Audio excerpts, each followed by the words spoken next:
যখন ঘোষণা হইল, মহাসচিব ঘোষণা করলো মান্নান ভাই ধানের শীষ পেয়েছে, মান্নান ভাই 3 আসনের মনোনয়ন পেয়েছে, মান্নান ভাই সাথে সাথে সেলিম ভাইকে বলে দিয়েছে, সেলিম সিদ্ধিরগঞ্জে এতদিন যারা আমার জন্য কষ্ট করেছে, যা প্রত্যেকের সাথে দেখা না করে সোনার গায়ে পাড়া দিবি না।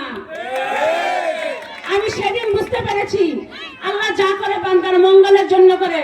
আমি একটা ভালো মানুষের পিছে রাজনীতি করছি। আর যাই হোক, সিদ্ধিরগঞ্জের মানুষ অন্তত চাঁদাবাজি, ছিনতাই, খুন থেকে হেফাজতে থাকবে মান্নান ভাই। এত ভালো মানুষকে ভোট দিলে। আর যারা বলেন না ছিলামাছি থাকবো, থাকেন ভাই। দলের চেয়ারম্যানের চেয়ে যদি বড় ভাইয়ের রাজনীতি করেন ভাই। এখন বলতেছেন এই মনোনয়ন চূড়ান্ত মনোনয়ন না, 2 দিন পরে কি করবেন?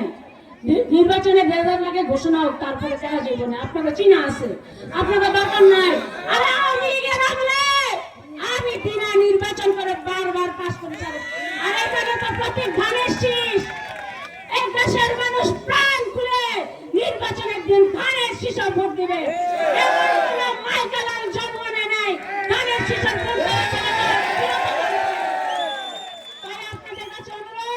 নির্বাচনের দিন সবাই নারায়ণগঞ্জের 3 আসনে আজহারুল ইসলাম মান্নান ভাইকে ভোট দিয়ে নির্বাচিত করে এলাকার উন্নয়নে আপনারা